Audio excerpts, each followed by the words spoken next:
Assalomu alaykum azizlar. Esomisizlar, bormisizlar?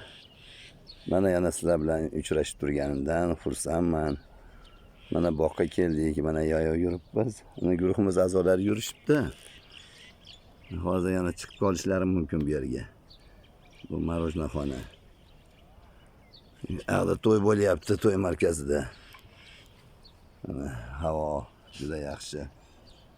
Kecha muttasil sel yog'di, yomg'ir yog'di. Va inshaalloh bu yomg'ir rahmat yomg'iri bo'lgan bo'lsin azizlar. Azizlar, rahmat yomg'iri bo'lgan bo'lsin.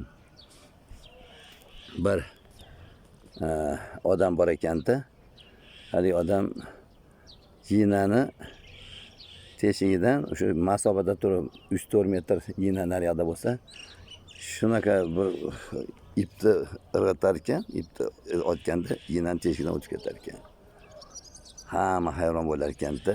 U qo'l bilan bunday qilib yana zo'rg'a o'tkaziladi, ammo 4 metr 5 metr masofa. Hamma hayron bo'lishibdi, hamma hayron. Bu gap endi podshoning qulog'iga yetib ketdi. Podshoh keyin chaqirtiribdi, hali odamni qani hunarini ko'rsatibdi. Hali odam hunarini ko'rsatibdi, hamma qoyil qolibdi.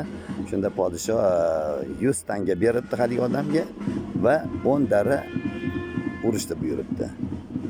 Shohim nimaga unday qildi desa, mana bu 100 tanga hech kim uddalamagan ishni qilganing uchun debdi.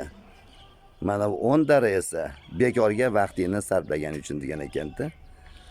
Endi shu mana shu 4 metr 5 metr yinani teshigini masofadan o'tkazaman deb qancha harakat qilgan, qancha ishlardan, ibodatlardan qolib ketgan, xayrli ishlardan qolib ketgan. Shuning uchun azizlar, hushyor bo'laylik. Vaqtimizni behuda o'tkazmaylik. Xudo behuda sarflamaylik vaqtimizni. Doimo ibodatda bo'laylik, mehnatda bo'laylik. Ana shunda Alloh bizdan rozi bo'ladi azizlar. Bugungi kuningiz ham qutli muborakli bo'lsin. Mana to'ylar ham bo'lyapti. Bu endi hammasi tinchlikning nishonasida. Tinchlik ekan, mana to'ylarimiz bo'lyapti. Mana atrofda qancha voqealar bo'lyapti, guvohimiz.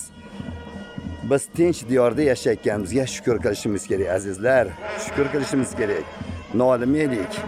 Vatanimiz osmonimiz musaffo bo'lsin. Yurtimiz boshda turgan rahbarimizdan sog' salomat bo'lsin. Oila a'zolarim birga baxtli hayot kechirib, farzandlarimizning nabiralaridan rohatlarni ko'raylik. Yurtimizga ko'z tegmasin azizlar. Sog' bo'linglar.